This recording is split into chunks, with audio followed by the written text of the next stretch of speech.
The wreck at Vanderveer Park occurred on December 4, 1934.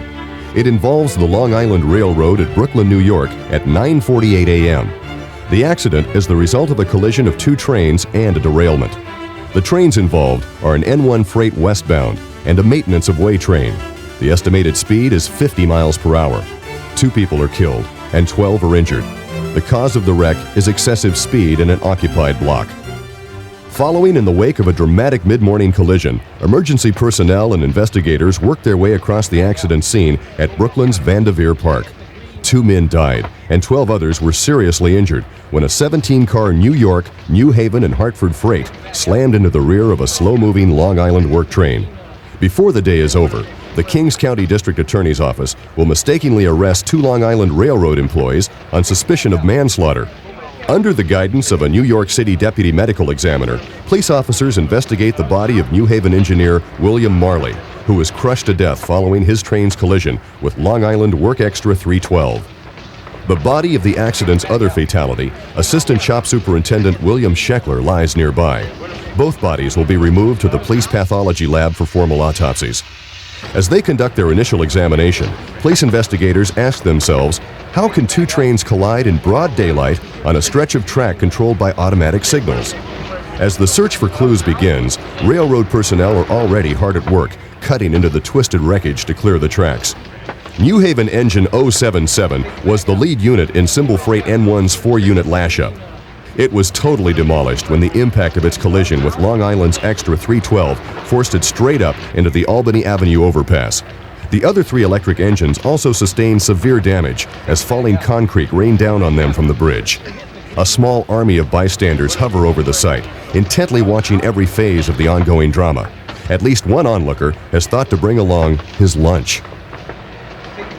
Estimates of train N1 speed range as high as 50 miles per hour at the time of the collision, which may explain the heavy damage to these engines.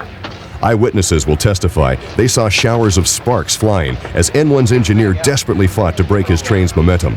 Although the subsequent ICC investigation will never be able to pinpoint the train's actual speed, its official report will conclude the train was traveling faster than the 45-mile-per-hour restriction for this area. Long Island Steam Engine 312 had just begun to push its 6-car work train into motion when the wreck occurred. Under the engineer's supervision, the fireman was operating the engine when the train's brakeman observed the onrushing New Haven freight. All 3 men had barely enough time to jump clear and save their lives.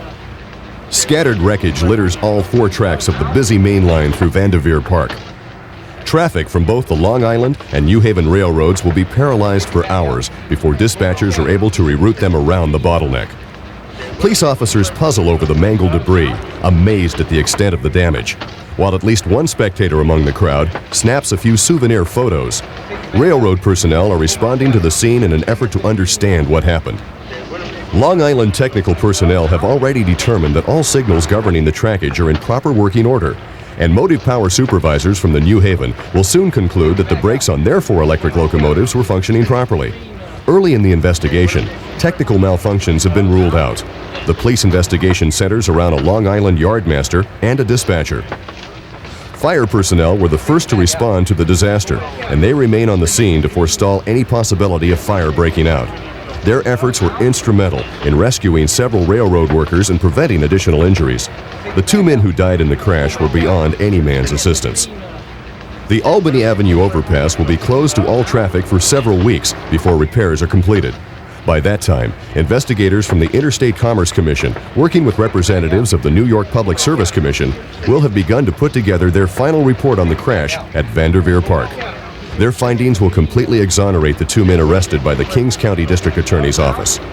The ICC report will conclude that human error on the part of both train crews led to the fatal crash. According to the Commission, New Haven's train N1 proceeded into Vanderveer Park under permissive block signal, with cautionary instructions that Long Island Extra 312 was directly ahead of it. Based on eyewitness testimony, the Commission will surmise that Engineer Marley mistakenly believed that he had already safely passed this train before increasing his speed around a curve. The actual cause of the tragedy, however, will be determined only after 2 months of careful investigation by the Interstate Commerce Commission. The Commission will also determine that Extra 312's flagman failed to properly protect his train by placing lighted fusees on the track once it had stopped. Extra 312's engineer will also be reprimanded for failing to ensure that the flagman adequately performed his duties. The report will be issued 2 months after the accident. For now, December 4th, 1934 draws to a close on a scene of confusion, concerted activity, and tragedy.